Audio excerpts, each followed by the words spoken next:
Good evening, folks, and welcome back to another episode of South of the Shutter Curtain. As always, it is your boy, Devin Hine, sitting across from the man, the myth, the legend himself. You want to side of the folks, Luke? Hello, folks. Now, my friends, were you nervous? Were you feeling unwell that we were going to let the 2024 NFL Draft come and go without getting our annually best episode, our mock draft, without dropping that? Did you think that was going to happen? I was a little concerned, honestly, for a second, but this is our best episode. It's our best listened to episode every year. It's my favorite episode every year. Man, I love this. Amen. I love draft. So much fun. And is it only the dork in me that's gone back to like previous years and like looked at the guys that we both drafted and like kind of see how they panned out? Or have you done that yet too? No, it's just you solely because I can't listen to myself talk. But you So should. I just don't. You know, we need to critique ourselves as to how good a Italian evaluators we are. That's true. I know last year we crushed it. We did. We crushed it We last year. absolutely did. So it's a high bar. Yeah, because I wanted we were right the first several picks, right? And we were also right with like how many positions we took. Like we Correct. doubled up to tight end. I think I might have as well. I picked Sam Laporta, which obviously was the correct call if he made it there, but he didn't make it there. So I think that was my big thing in the first one. But we crushed the beginning of the draft. No, for sure. All right, so before we get into the meat and potatoes, our mock drafts, we first need to recap free agency. So what I'm going to do is I'm just going to list every single Packer free agent listed, whether we re-sign them or we're saying au revoir, be well, as they went somewhere else. And then we'll give our thoughts on a few of them and then enter the mock draft. So we signed tackle Andre Dillard. We also re-signed punter Daniel Wayland and Emmanuel Wilson. The 49ers, those bastards, took Patrick Wilson. I can't believe them. We did sign Greg Joseph, kicker. Mm-hmm. The Jacksonville Jaguars got quite the guy in Josiah DeGuara. Nothing but the best for you, sir. I still owe you dinner or lunch, whatever, for that, Luke. Yes, you do.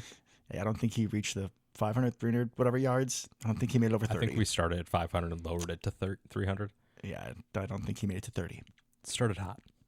We re-signed Eric Wilson. The Panthers grabbed Josh Nyman. We re-signed Roro Rochelle. The Bears took Jonathan Owens. We re-signed A.J. Dillon. We re-signed Keyshawn Nixon. It's a little bit of a tongue twister there. It's kind of a decent deal, too. Like, that's not just kick returner money. No, and we'll get into that. That's probably some slot money. Yes, sir. The two biggest moves for us, I would say, was back-to-back here, signing safety Xavier McKinney and then signing running back Josh Jacobs. We re-signed Christian Welch, re-signed Caleb Jones. Jaguars picked up Darnell Savage. Giants grabbed John Runyon Jr. Thankfully. He got some good money, too. Oh, yeah, no, good for him. Honestly, I was happy for the guy. $10 million a year or something good. Kind of sad we didn't bring him back. A little bit, but not for that money. Thankfully, where I was going. Mm-hmm. Franchise is safe. Because what was the biggest move of early free agency, Luke? Tight end Tyler Davis. He's back, baby. You want to be my pallbearer some more? You have the opportunity, Tyler Davis. Welcome back in the building. I mean, he's probably tight end 4 at this point. Probably, at best. And then we got the other half of the law firm, Corey Ballantyne. Oh, we got to keep the boys together. And then we got to keep them together. Got to do it. And then we got some sad ones here. San Francisco took Devondre Campbell after we released him. He'll get to be next to Orrin Burks, I believe. Well, yeah. Former Packers linebacker graveyard. And Patrick Taylor's on the other side of the ball. I mean, they just got all of our boys now. They did. A lot of our boys going to teams we don't really like, because next up is Aaron Jones going to the Minnesota Vikings. Very angry, Aaron Jones. That hurt. That hurt real bad, especially for the money that we offered and he took, and the very small gap between those two numbers. Yeah, we can jump right back into that after. I just wanted to finish my list. Just keep going. Just two more.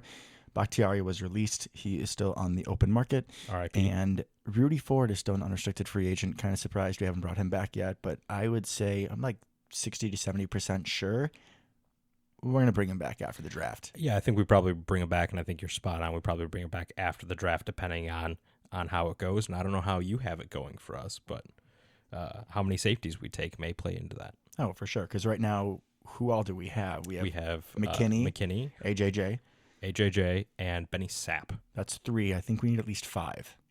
Yeah, and preferably all of them better than Benny Sapp. So we basically have 2 then that are rosterable. Correct, Benny Sapp being purely special teams in my mind at this point. And AJJ not being that much better. I mean, he could make a jump. I like some of the stuff we saw, but we got a ways to go. I feel better than it's with its McKinney and AJJ. If it was just McKinney and Mr. Sapp, I'd be very nervous. But at least AJJ showed some promise.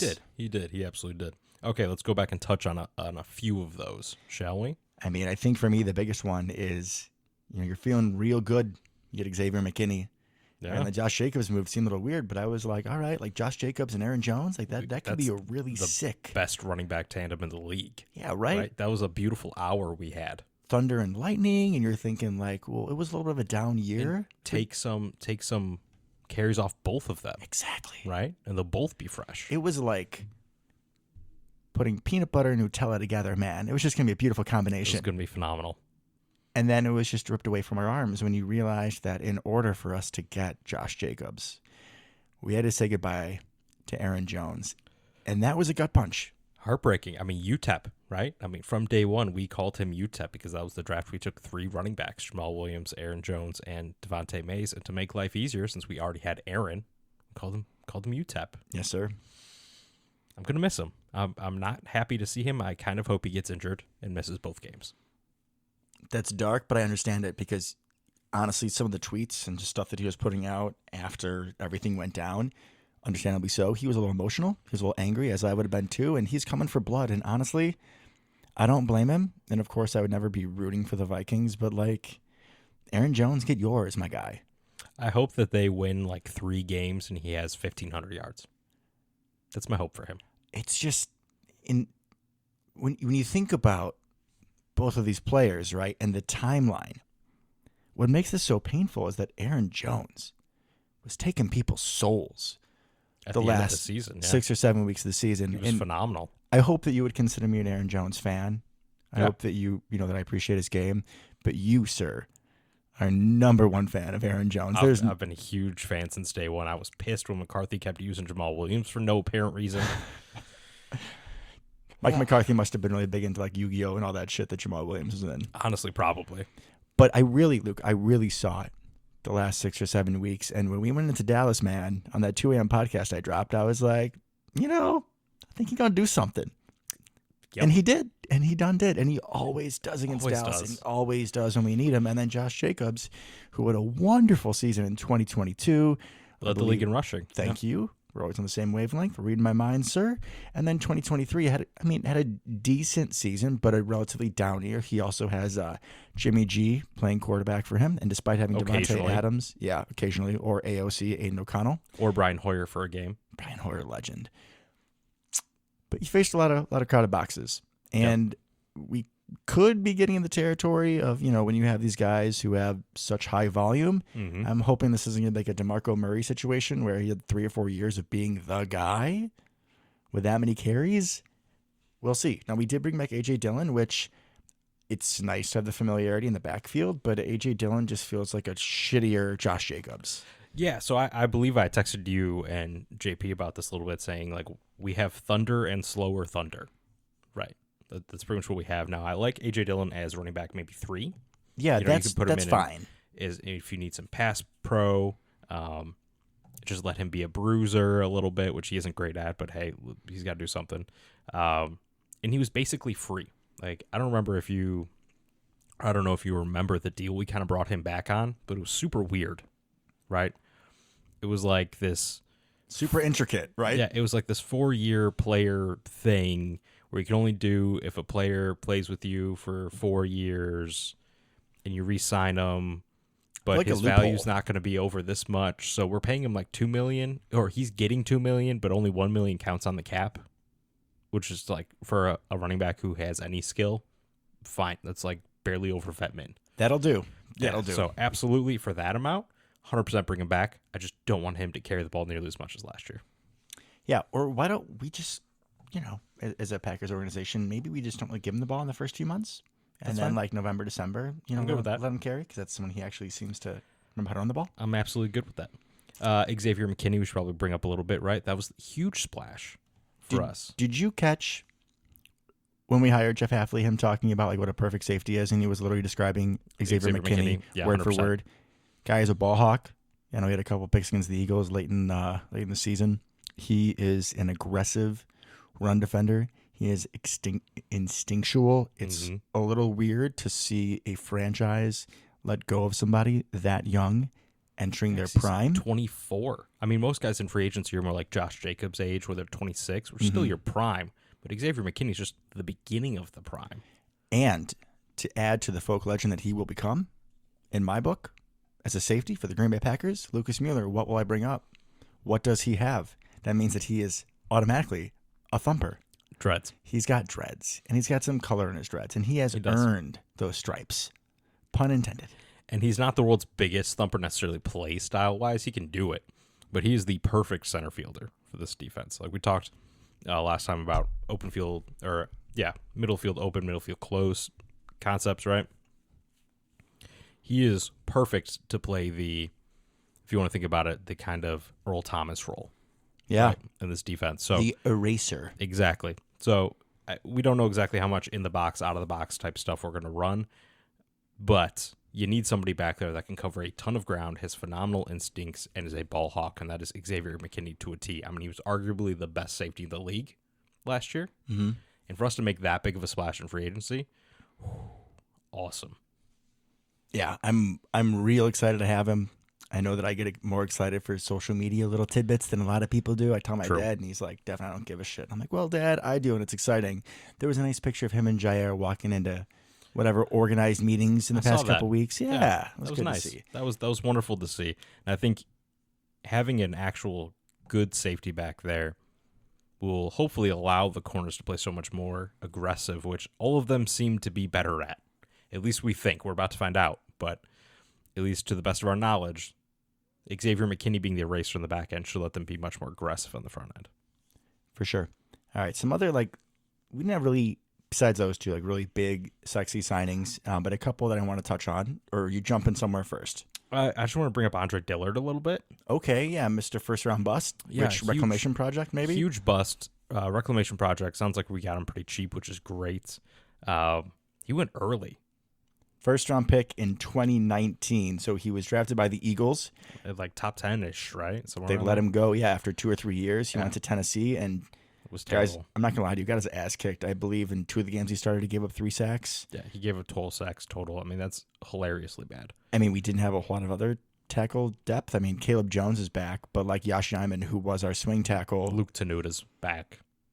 But we don't know anything about Luke Tenuta just feels like a name that Packer podcast people other than us bring up and we're supposed to be in love with, and I just don't know. I've never seen him in person. Does he exist? Sure. I don't know.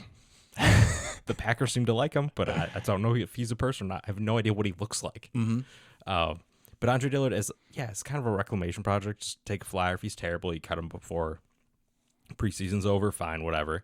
But if you can get anything out of him, because he was a crazy good athlete coming out of college, if you can get anything at all out of him and can maybe get him to the Yash role, that's a huge win. Yeah, and it's nice just to have another body in the room, someone with actual NFL experience. We'll see what we can get out of him. I don't know if it was Bukowski or Andy Herman, because I have been so just football mock draft stuff for the past 2 or 3 weeks. But one of them pointed out is that for Mr. Dillard, he goes in the NFL, he gets drafted top 10, top 15, whatever it was, and you're feeling pretty good about yourself, right? And then things really work out in Philly, and you go to Tennessee, and they pay you a shitload of money to be one of their starting tackles, and you're terrible. You're in Green Bay. This is one of my favorite Netflix shows. This is the last chance you. Yeah, you're done after this. This is all you got, buddy. So even if it's just being a nice backup swing tackle, I think it was a nice pickup. A couple depth pieces that I really liked that we added, which no one else is going to care about except for us. I mentioned to you pre-show, I was happy that we added Robert Rochelle. We're looking at the corner room. You got Jair, Eric Stokes is a question mark, CV, and then we re-signed Keyshawn Nixon. But it's just nice to have another guy that can play primarily outside. And has some actual NFL experience. Yeah, and he's only 27 years old, so this dude isn't washed at all. And then just for character of the team, Eric Wilson. Eric Wilson has never let me down. He is limited physically. He's an 8-year vet, but you saw there were a few times he had to play last year at linebacker, which you don't love to see, but the dude played his ass off. I know against the Giants, he had a nice TFL on 4th down. Mm-hmm. He had the fumble recovery in San Francisco where it's literally him versus 4 people. Correct, and he dives, and it's phenomenal play. That's the play of the playoffs if we win that game. We lost Aaron Jones. Yep. Right. We lost some key guys in the locker room, but when you're watching a lot of locker room stuff, locker room Matt LaFleur after the game, whatever. One of the biggest faces I can always point out is Eric Wilson. One of the most excited people. One of the guys who always cheers his teammates on if they do something well. Like, he is a good character dude that I'm happy that we brought back. And especially if you're going to have a relatively young linebacker room. Mm-hmm. Because Christian Welch, special teams player, but young, right? McDuffie's still young. McStuffy's still young. Thank you. Quay's young. I think a lot of people probably expect us to take a linebacker in the top half of this draft who's going to be young, right? Indeed. So, one of us definitely does expect that. Teaser. Maybe multiple of us. Yeah. So, yeah, we'll see. But I agree. It's good to have guys like that. I mean, he's what, linebacker 4 probably this year? As of right now. Well, right now he's 3. 3, but yeah, he's probably 4. He's probably 4. At least based on what I'm doing, he's 4. Same. Another little teaser. All right.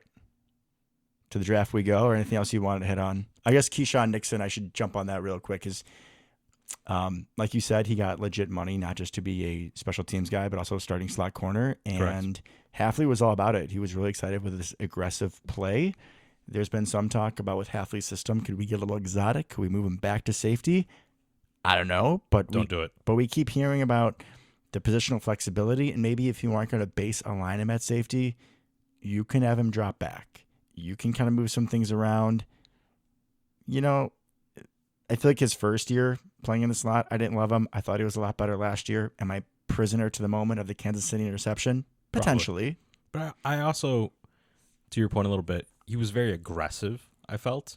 Yeah. Which maybe we, in Halfley's much more aggressive defense, he kind of fits that mold a little bit better, potentially. He's a dog. He thinks he's the best player on the field every single time. Correct. Which we really talked about in his kick returns, because he would take it back 108 because he thinks he's 100 and great.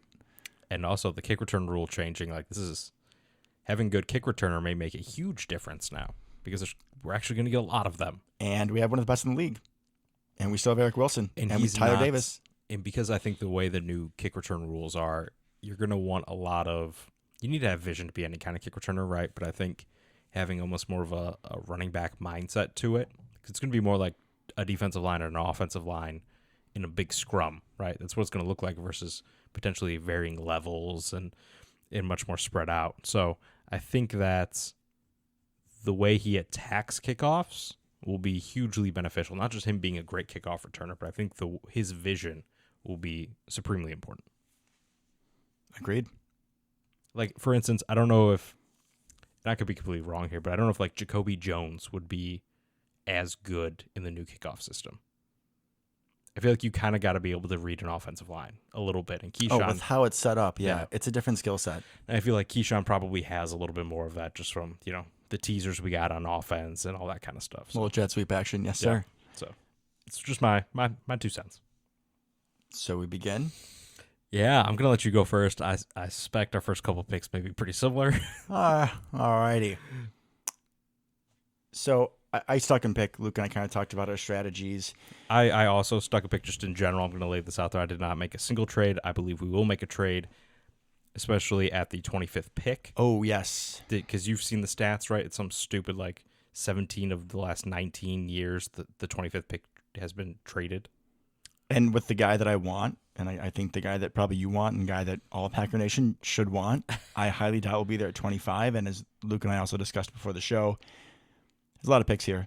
And I feel like we can still have an exceptional draft, even if you have to, maybe trade a third or a fourth or a little bit more than that to try to go up a little bit.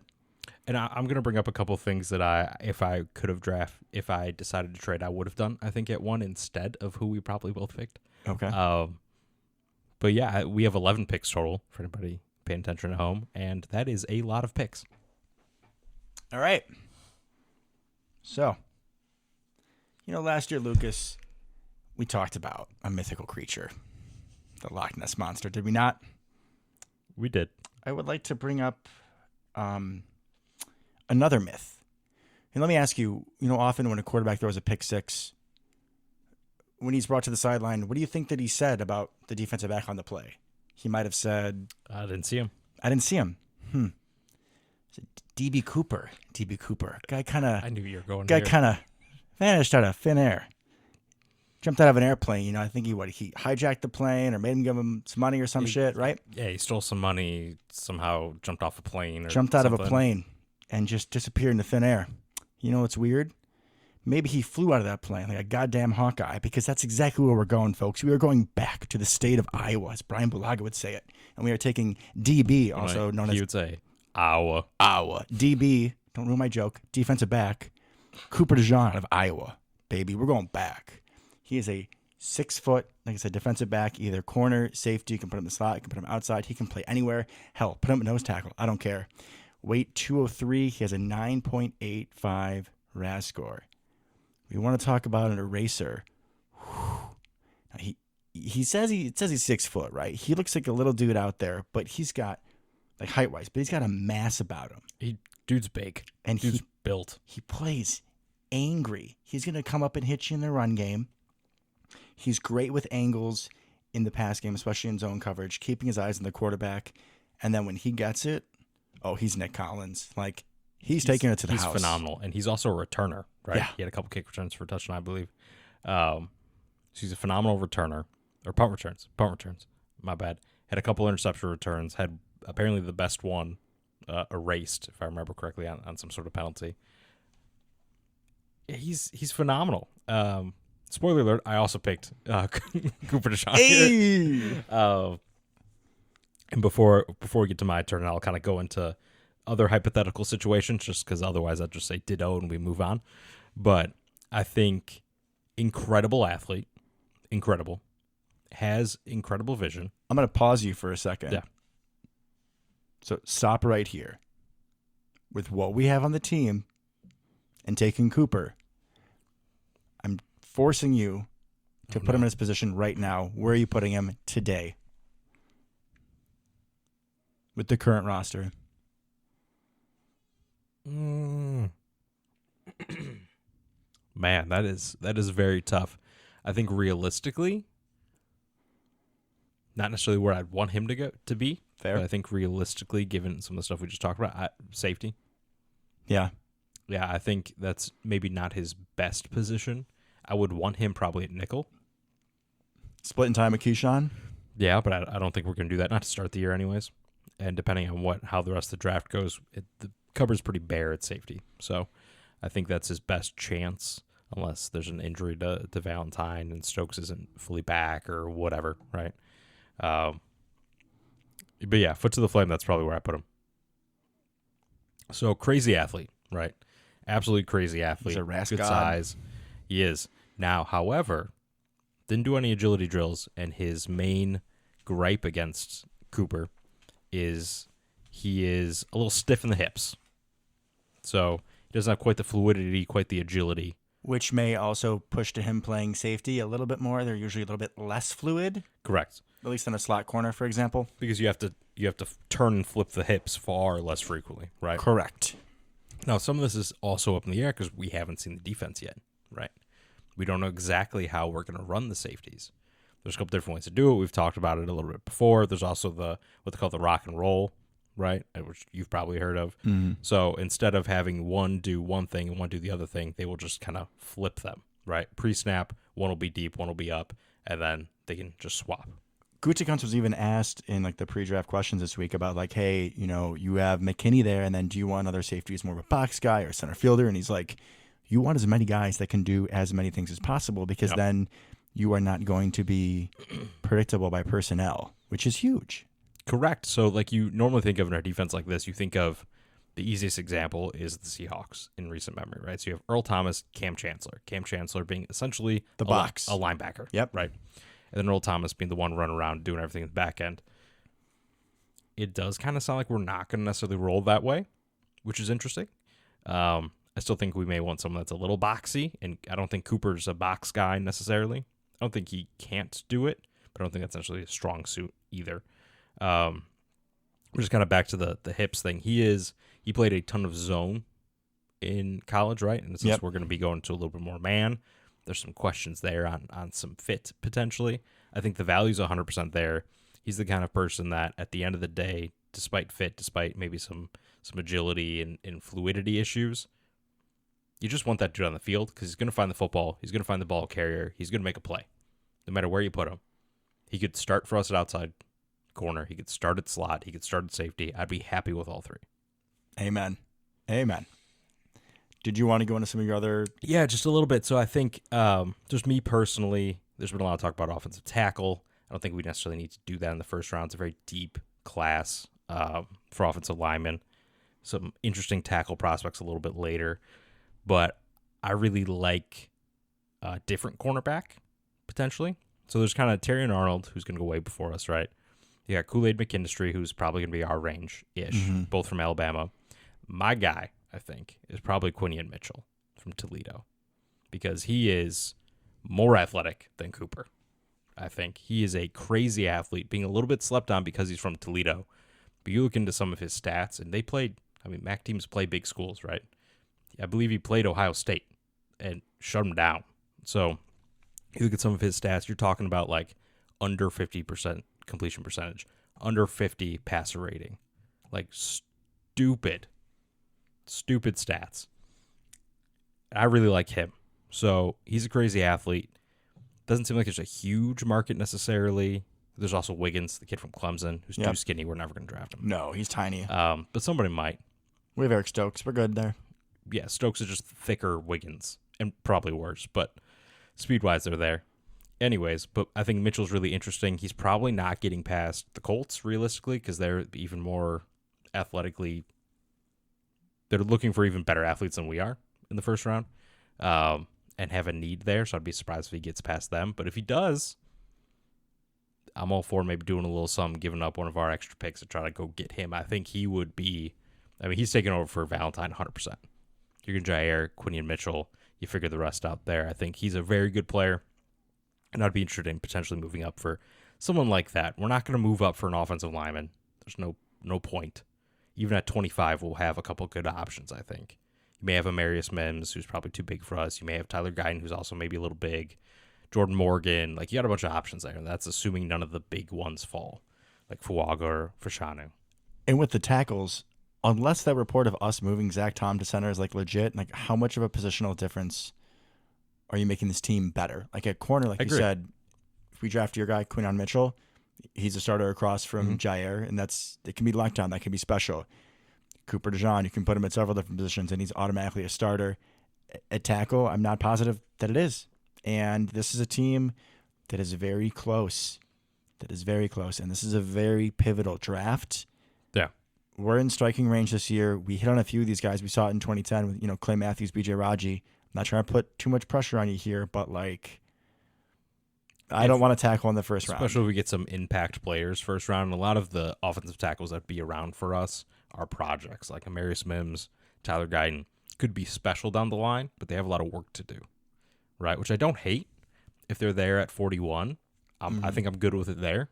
I like that value, but first round pick, I want somebody who's going to come in and play right away. We don't have a ton of holes on this team, but I'm hoping we can plug some with some really big impact players.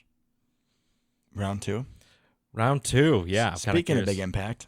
Okay, yeah, I feel okay. So if this happens, we're going to have a segment of every week of the show. It's going to be called, it's going to be a little 70s sitcom. It's going to be called Keeping Up with the Coopers, sir. Keeping Up with the Coopers. Let me tell you about pick 41, 6'2" linebacker out of Texas A&M with a RAS score of 9.13. Linebacker, off-ball linebacker, Edgerrin Cooper. As I said before, folks, I've been listening to a whole lot of draft stuff in this season of my life, and you hear names, and then you go check the film, and it's Edgerrin Cooper guy I kept hearing about. I was like, all right, let's see. First three plays, he's ripping someone's head off in the backfield that I watched. And I looked at my girlfriend, I was like, oh my God, babe, he's it. Edgerrin Cooper is what I've been missing in my life.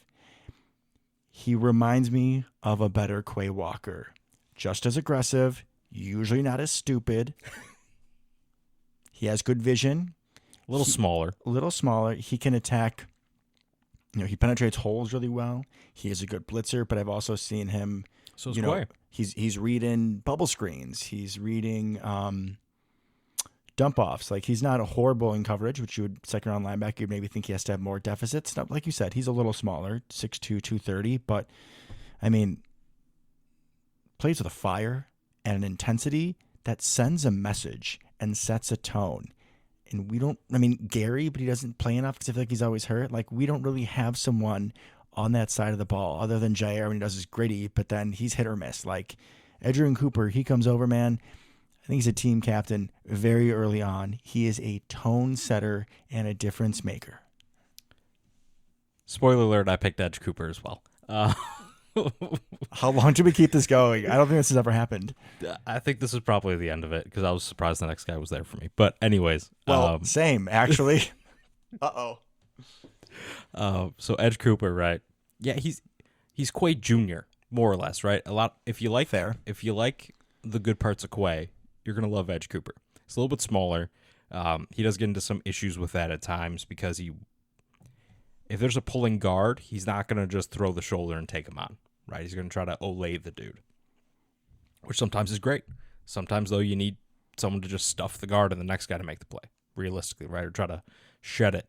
You can't just have the guy run downfield, but crazy athlete, right? Hits all our metrics. And just real quick for any new listeners or something like that, we're talking about RAS, which is relative athletic score. We should probably touch on this real quick. And that is a kind of a medley of the different metrics that predominantly are done at the combine or pro days or whatever, right? You put them all together, and that is compared to historical data at the position. Yes. So 9.13, it's a scale of 0 to 10. So 9.13, real good. Real good. Next one I got, even better. Hold on, let me check real quick.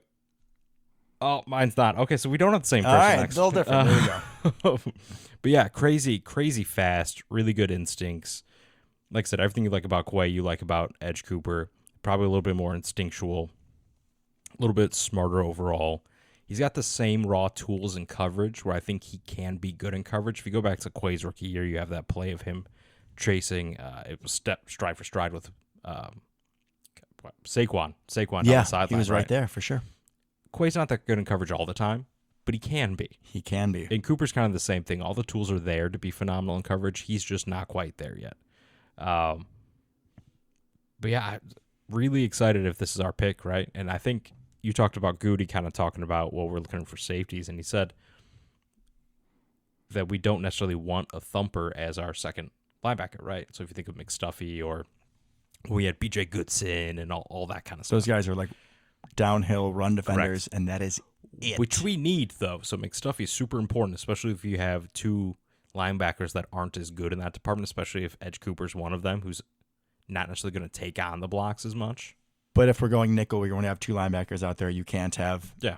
I mean, McStuffy does his best, but like an athlete of that level Completely is just going to agree. get picked apart. Completely agree. But you need him on the team for situations. Oh, for right? sure. And just in like the base 4-3 set, Isaiah McStuffy is going to be playing. I mean, we're never. I don't know how much we're ever going to be in 4-3 base. We'll It'll see. be interesting. It'll be interesting. But yeah, just crazy twitchy athlete. I would love this pick there at 41. He's probably the best linebacker in the draft. The other one being potentially Peyton Wilson, who's even freakier athletically. Love me some Peyton Wilson. He's got like a 9.9, 9.89. I think. Smaller school. Smaller school. NC State. Yeah. So not tiny, but I think he tore ACLs and he has some injury history and is a little bit older. Where Edge Cooper's a little bit younger, clean medical record. Yeah, we'd basically have two Quays just flying around. You just hope they're flying around in the right direction. Would be wonderful. That's the key. But man, oh man, you got a couple dudes there. You got a couple athletic freaks. Two Velociraptors. Sign me up. I'm here for it, right? Because Quay's what, like 6'4"? So he's probably a little longer, but that's why you got Quay and Quay Jr. And hopefully Quay Jr. grows up to be better, you know? Other things that I think could happen at 41, I think for a long time I really thought this would be a great spot for a safety. Yep. All the good safeties turned in RAS scores like below 3, which was a problem. That was a problem. I'm looking at you, Tyler Nubin. Not all of them. Oh yeah, Tyler Nubin. Once he ran, Cameron like, Kitchens. I'm so done. Oh yeah. He was even worse. I mean, we're talking, I think he originally came out at like 1 point something. And why RAS is so important is because the Packers love it. And we only take high RAS players in the first couple rounds. Like Jaden Reed was an anomaly last year at 6 point something. Yeah. Like, you got to be 8+ to be in the first round, preferably 9+. Like that's just the way it goes. Jaden Reed was third? Second round. Second. But still, I agree. They're That was usually above already 8. an outlier. Yeah. As you get later in the draft, it becomes far less important. You can think of guys like Kingsley Enikbare, right? He was like a 5. He's turned out well, though. But when you get later in the draft, you're just looking for football players. You're throwing darts. Exactly. But so Crazy athlete. I think he'd be really good here. Like I said, if an offensive lineman falls, that'd be a good spot for that as well. One of the kind of round 1 graded offensive linemen. So pick 58, if you're good. Round 2 still. Second round. It is still round 2. Second round. This is the, I guess the first one was the pick we got from the Jets. So this is our actual pick in round Correct. 2. This is one that I also wouldn't be surprised if we have to jettison to whatever team we would need to do Cooper DeJean, which I would be okay at this pick. It kind of felt like a luxury, not a big need.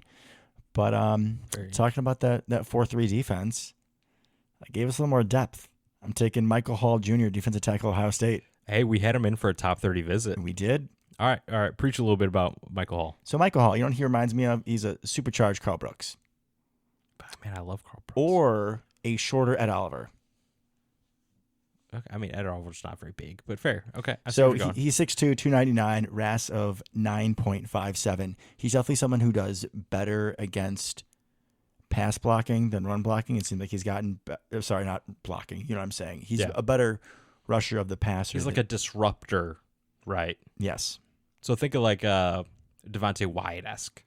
He's similar to Devontae Wyatt. I think he's a better version of Devontae Wyatt. I would expect for him to push for maybe interior defensive lineman 2, right? It's going to be him, Wyatt, but I think he's at least for sure better than TJ Slayton. Yeah, quicker more than strong.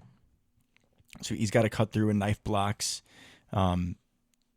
He's pretty good hands overall. He's just not the biggest, strongest dude in the entire world. So he needs to work on getting off blocks a little bit more. But I still think adds a nice piece to the defensive line rotation. And I mean, we need someone else. I know Jonathan Ford really wasn't around, but another body, another bigger body, even if he isn't probably much more effective in the run game than Carl Brooks or Kobe Wooden, I still think it helps a bit and maybe puts a little pressure on Devontae Wyatt. So I think this is really interesting because there's a couple guys in this range that I think would be a pretty good fit. Kind of. Him being one of them. Chris Jenkins being the other one. I like Chris Jenkins a little more. He wasn't here still. They're very similar. Even in the first round, God, what's that guy's name from Texas? Sweat. No, the other one. Byron Murphy. Yeah, that's what I said. They're all smaller disruptors. Like all the top defensive linemen in this draft, excuse me, are smaller disruptors, right? They're all 6 to 6'3", 300 pounds. Like they're not Kenny Clark big. They're all like Devontae Wyatt's. They're gap shooters. 100%, which is what we are already kind of loaded up on, but you also can never have too many, right? Especially in a defensive line. If you want to be aggressive, you want to come in waves. So we have Carl Brooks. If we get another Carl Brooks, that'd be cool. I'll be good with it. Yeah. And I think we had him in for a top 30 visit. I think we talked to him at least once before that. Good athlete. I think there's a very good chance he ends up being a Green Bay Packer. I'd be cool with it. Your turn, bud. All right, so the first time I don't just say ditto. I'm excited. You're going to love this pick, by the way. Oh. I went to the DB room again. Cornerback. Familiar name. Yeah. RAS score of 9.09. 5'11", 187. So he meets our thresholds. Indeed. Right? Well, I guess our weight is like 190, but that's close enough, right? Have a cheeseburger. You're fine. You're there. Have a cheeseburger. Max Melton. Oh, baby. Out of Rutgers. Oh, So baby. For everybody who doesn't know, that is our boy Bo Melton's brother. And Bo knows. Bo does know. And Max Melton is a really good prospect, right? Bo was a decent prospect. I was surprised, kind of had the start of his career that he did. But Max Melton, better prospect. Same athlete, essentially. Like, dude is fast, strong, aggressive, press man with speed to burn if you beat him and he's got to flip and turn. So I think he lacks a little bit of strength. I mean, he's 5'11", 187. That kind of comes with the territory, not being the biggest corner. But that's similar to Jair size, right? So you can definitely play. Crazy recovery speed, good frame, explosive, ball hawk. Like, I think he would be a really interesting piece, especially this gives us more flexibility with Cooper. Mm-hmm. Yep. Oh, I got to differentiate. DeJean. Thank you. First name Cooper. I think this gives us even more flexibility then because Max can be an outside corner. It'd be like having two Jairs. That sounds like a great time to me. Especially if we're actually going to play press man. Please and thank you. Exactly. And what's his biggest knock? Can be more consistent wrapping up and making tackles. That definitely sounds like a corner that plays for the Green Bay Packers. Indeed it does, sir. Maybe bites too early, he's on double moves because he's aggressive. That definitely sounds like a Green Bay Packer Yeah, cornerback. but you got Xavier McKinney back there now.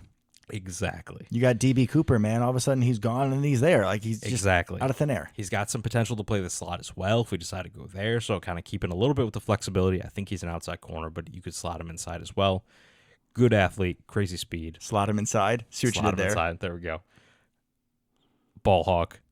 I'd be super happy then. Give us more flexibility. Very defensive start to the draft. I love it. And Bo Melton's a locker room dude and everyone loves him. He's Yes, let's get his brother. I specifically did not take a wide receiver in this draft because I did not want to lose Bo Melton. And to be him or Heath. Yeah. Melton, baby. And after him showing up there at the end of the year, let's keep him around. He was the first 100-yard receiver we had. He's a He dude. was, hilariously enough. God, he talks so much shit. I love it. Love I Bo hope his Melton. brother's the same. What are we at? This is 88 now? Yeah, right? we're at 88, first pick in the third round for us. I'm very curious where you go here. This is kind of where the draft starts getting a little interesting. This is so like the next pick after this is not very sexy, but I still knew the dude. And then there's one more that I like really want to talk about. But this pick I was pretty happy with. I didn't think he'd still be here when we're talking about guys that can do a few things in the secondary. How would you like a better Darnell Savage? How would you get Darnell Savage that actually wants to go hit people in their mouth? I would take like the couple half years we got of Darnell Savage. If you could just get a guy to do that all the time, that'd be cool. Gentlemen, he's a patient zone defender. He tracks the ball well down the field, but he's also going to come up and hit you in the mouth. And there's been a few times where you see, like on, running backs powering on power outside or stretch. Yeah. He'll be able to come up and hit you. I'm very curious who this is. Downsides, he's a little small, not the biggest dude. So in coverage, sometimes he can be exposed a little bit because his arms are a little shorter. But out of the University of Georgia, Goody's going back again. Give me okay. Javon Bullard with a RAS Okay. score of 8.25. It gives you Okay. more positional flexibility. He could also do a little slot. I was just going to say that. Put him at safety, put him at slot. I mean, in this draft, I'm happy with him and Mr. DB Cooper. I mean, you got a lot of dudes that can do a lot of things, and that makes it very confusing for offenses. Beautiful value here. I was amazed he was still there. Like I told you before we started, I feel like my draft was a little rich for reality, but You never know. I'd be happy if Javon Bullard was a Packer. So interesting. So like we kind of, and we did this last year too. Our first four picks will be, well, obviously the first two are the same. And the next two kind of just flip flop a little bit. Positionally, Yeah. I should say. But we're both always really hitting our needs. Correct. Even though we're not going out of our way for them, I think necessarily. I think there's just good players in these slots Indeed. for what we need. So Javon Bullard, really interesting. I think both the Georgia safeties could be interesting, could potentially be Packers players. I think the big thing with Bullard, like you said, a little undersized, not a crazy athlete, but a good football player, right? If you're DB at Georgia, you're a good football player. That would be interesting. Like I said, he could play a little slot. He could definitely got a little Keyshawn to him, so I could definitely see that. That's interesting. I like that. Thank you, sir. All right, so my next up, as I kind of alluded to, defensive lineman. Okay. Very large, but not as large as he could be. So have a few cheeseburgers? He may need a couple more than a few. Oh. Well, just potentially. Didn't really live up, I think, necessarily to what he could have been. He's a little bit of a project here. 6'5", 306. RAS of 8.46. Ooh. So that's pretty good for a big man. That's very good. He can move. And probably one of the skinnier 6'5", 300-pound dudes you've seen. Mason Smith out of LSU. I looked at him for a second. That's a very fun choice. Very fun because it's all potential, right? He was okay at LSU, but it's all potential. It's absolutely all potential. So his frame is he looks like he can put a ton of weight on still. Like he looks pretty svelte for being 6'5", 306. There's a lot of room to grow potentially if you want him to be a little bit more of the TJ Slayton build. Not saying you make him have that many cheeseburgers, but he could probably fill out to like 315, something like that, be a little bit bigger body. Maybe 320. But in a draft that's kind of devoid of kind of a nose tackle TJ Slayton type of dude, this guy could at least grow into it over time potentially. And if not, you got a guy that's almost built more like proportionally, kind of more like an edge rusher type of scenario.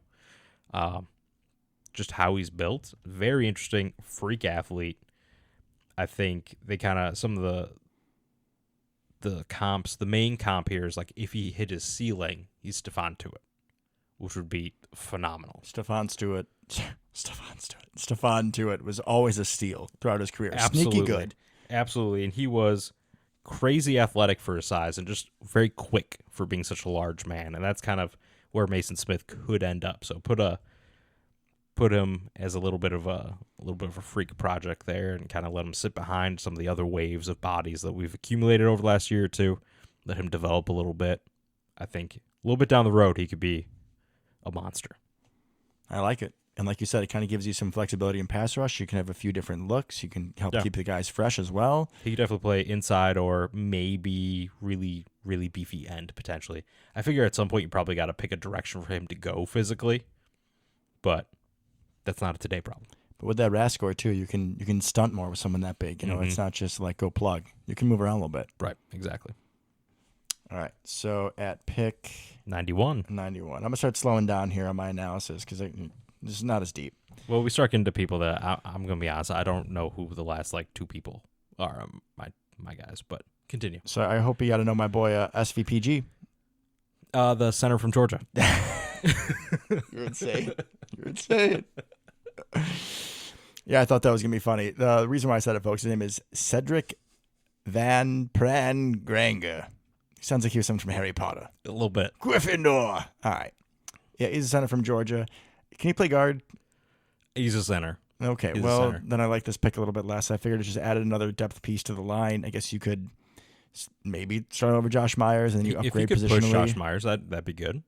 That's what I got. Or the backup isn't Zach Tom or Jenkins. Bigger dude, 6'4", a little light, 298, RAS of 7.62. So I mean, a couple of cheeseburgers. Not exactly the 8.85 RAS the Packers a little bit for an offensive lineman. I figured it was pretty good in the fourth round. Yeah, and as you start going through the draft, like I said earlier, we start not caring about that as much, right? Potentially.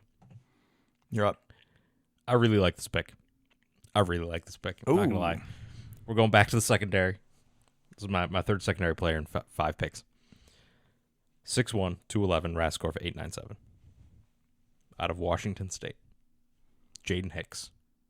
Oh, yeah. I've seen a lot of people take Jaden Hicks, man. He's a dude. He's an athletic, big, strong safety. You know, if we're not sure exactly what we're doing, he's the box safety, right? He can do a little bit more than that because he has the athleticism to do so, but aggressive, absolutely aggressive. Needs to work a little bit better in man coverage potentially.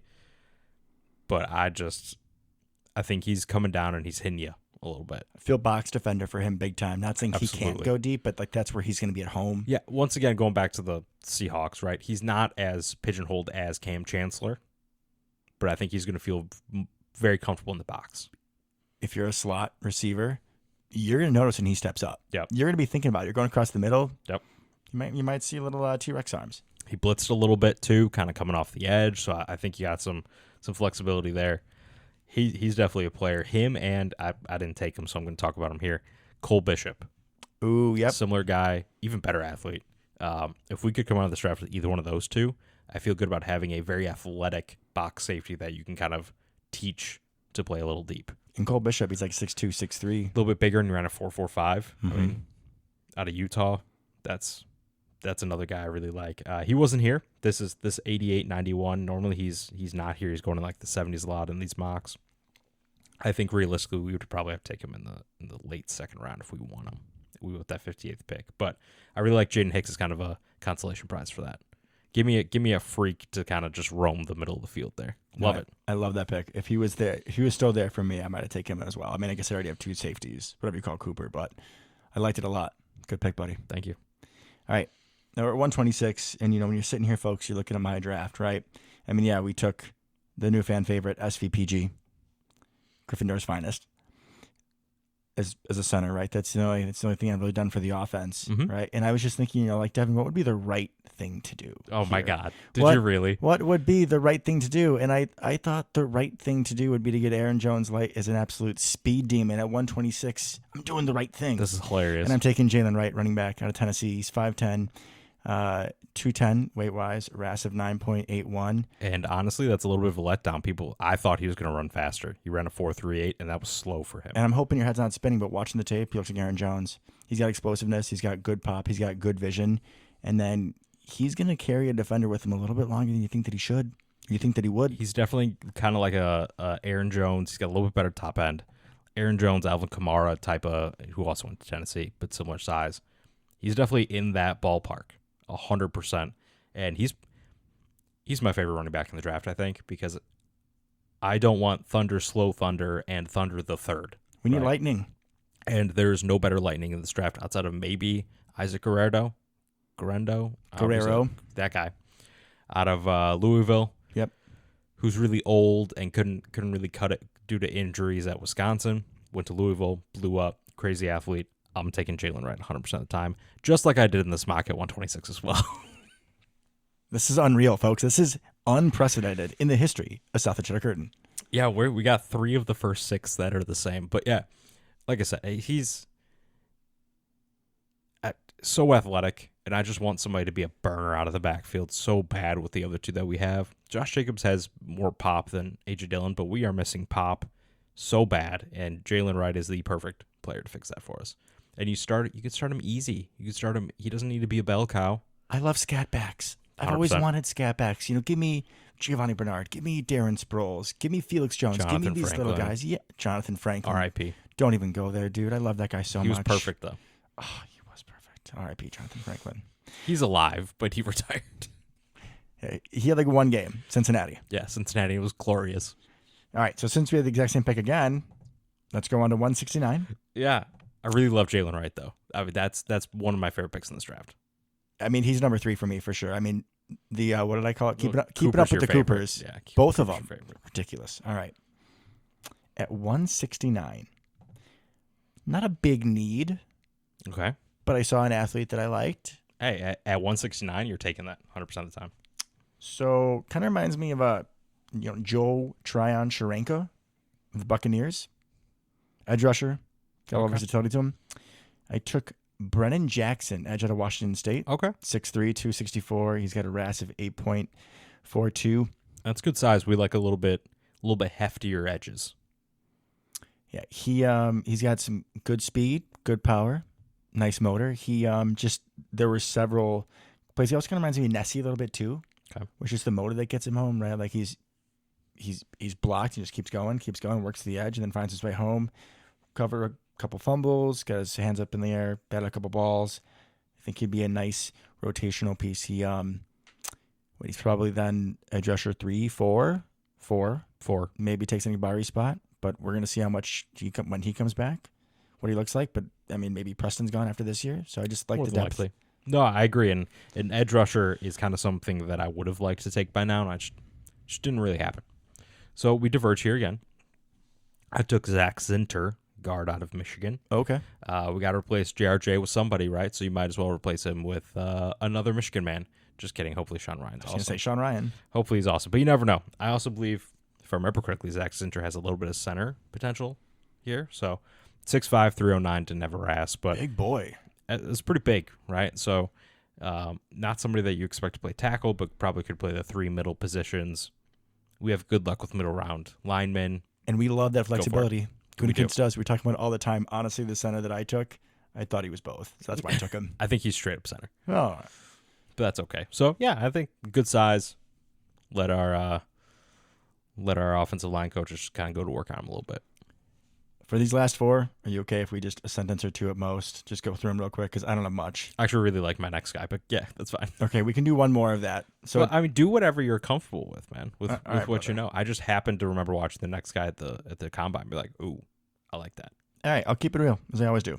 So 202, I was surprised that he was still there, but he was still there. Tarheeb, still cornerback out of Maryland. Couldn't pass it up. He's 5'11", he's 189, RAS is 7.74. I did see him play both inside and outside corner, and I think in Maryland doesn't really play much.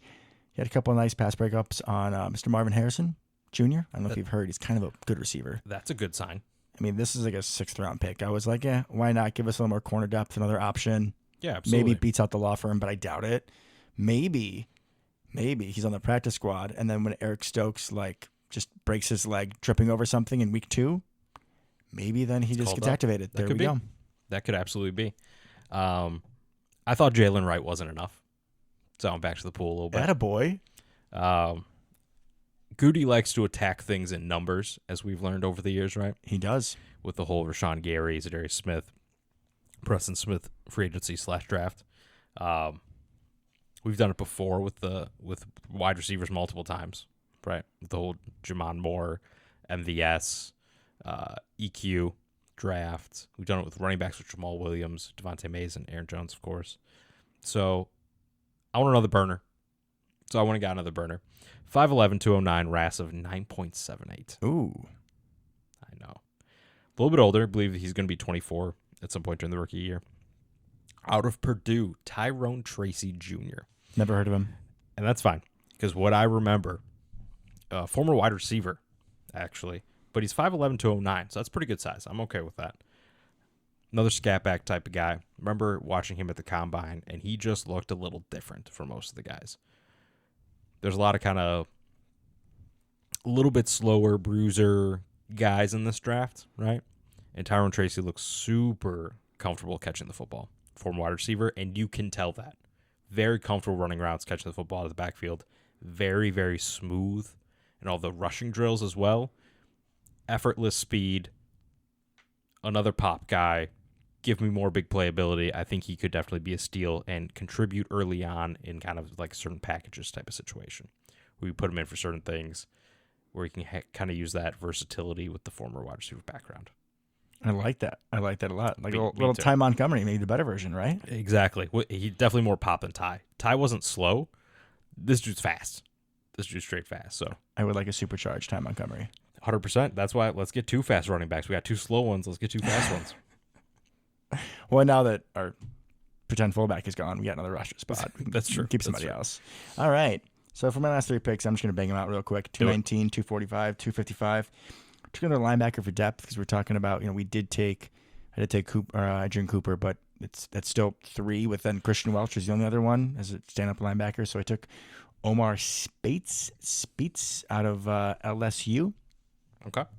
Just add a little depth there. I'm trying to pull up his RAS score. 7.95. He's just a little small. He's only 6 foot, but he had over 300 total tackles at Oregon State before he went to LSU. So Good production. Played at some decent schools. and then got a good transfer, so to a good program. Good for you, man.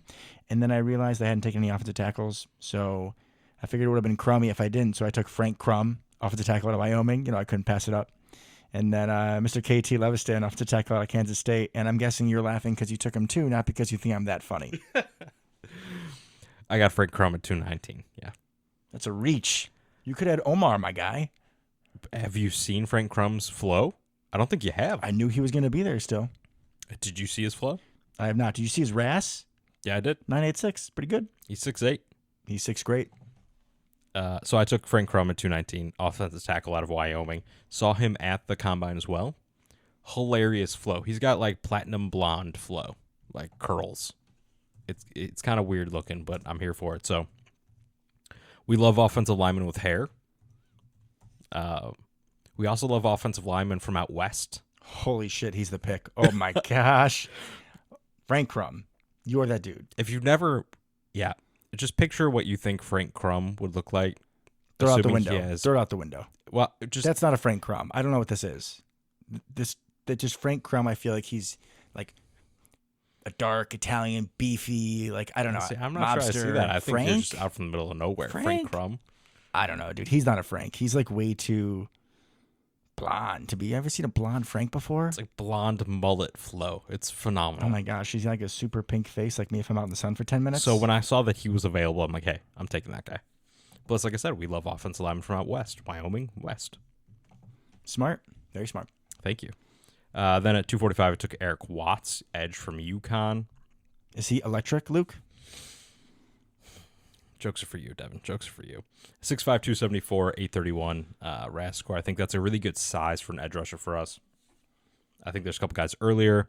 Marshawn Nealon probably be the big one. It's a similar size. We like thicker edges. We're only going to like them more now that they put their hand in the dirt.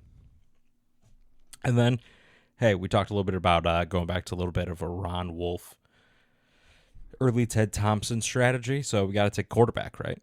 We got to throw one in there. We got the big red dog. You kidding me? We do, but hey, you got to develop and trade them eventually. Right? All right. Who So is it? when the big red dog gets traded, now we got to back up. Carter Bradley, quarterback out of South Alabama. I know nothing about him. He's got a good RAS, 8.55, so I assume he's got some wheels probably, some agility. As well, the big thing is we are very specific when it comes to quarterbacks. Very specific. We take quarterbacks that are between 6'2 and 6'4 and like 210 and 220, and that is it. It's very sizist. 100%. Not a big fan of that, honestly. We don't take short quarterbacks. We don't take tall quarterbacks. We take 6'2 to 6'4 and like 210 to 220. It's very specific. Just not kind. And he's 6'3", 213. So, hey, you're like in the middle of both. Also, shout out Alabama or South Alabama. One of my good friends kicked for South Alabama. I don't know if he punted or kicked. I think he punted. I'm not positive. You should ask if he knew Carter Bradley. We should ask Carter Bradley if he knows him because Gavin is the man. Well, it'd probably be easier if you knew what position he played. I'm pretty sure it's punter. Fair enough. So, yeah, that's the end of my draft. Got to take quarterback at the end there. So, I think overall, I'd feel really good. A lot of defense and a lot of fast running backs. That's pretty much all I got. Which, hey, I'm here for it. That's pretty much all we need. I mean, another lineman or two for depth, which I think we both accomplished. Like, I was feeling pretty good about this one, buddy. I'm feeling pretty good about it. Hilarious the amount of people that we took together. So, we got Frank Crum, we got Jalen Wright, we got Edge, and we got Coop. Right? So, we got 4 of the 11. I also love how you started with the craziest one of all, Frank Crum. I mean, the name and the face. I can't get over it. So, you definitely would have taken him. Probably, you would have taken him earlier if you saw him. Who was the offensive lineman last year out of like North Dakota State who looked crazy? Kind of like that, but Frank Crum is worse. Oh, I'm blanking now. That's so embarrassing. I'll put up for our next show, but Fair enough. maybe Buccaneers took him. I don't know, dude. He's like missing half of his teeth. Looks like a Viking, like not a good one, you know? He's only got like the ones on the side. We should probably wrap this up. We're at that point in the show. Hey, man, we're not talking about Jimmy Neutron like we have in years past or That's shows true. past. That's true. All right, so I'm curious to see how often we're right. Clearly, our minds are in the same spot, so let's see if Goody's is as well. Yeah, I'm just really hoping we get Cooper DeJean. I mean, him and Adrian Cooper are the like players I've been most excited for in a draft, maybe ever. I think this is the most I've ever done draft coverage, and I just think what they could do for our defense, what they could do for our team as a whole. We got a lot of good pieces in place, but a few of these key guys could really make a difference and could put us over the top. I know Goodkins was saying, like, I don't believe in being one player away. I do. I believe in being 1 or 2 players away and then having just a little bit of growth from everyone else. I mean, there was Savages dropped an interception in San Francisco. Cooper ain't dropping that. Cooper's got reservation for 6. He always does. You know that. It's probably true. He's a phenomenal ball hawk. He's the money man, my guy. All of a sudden, he's just gone. I can't help myself, and Luke's dying over here. Yeah. All right. I think we should all be on the show there, folks. Probably a good spot, yeah. But we'll be back after the draft. Until next time. Go Pack Go. Go Pack Go.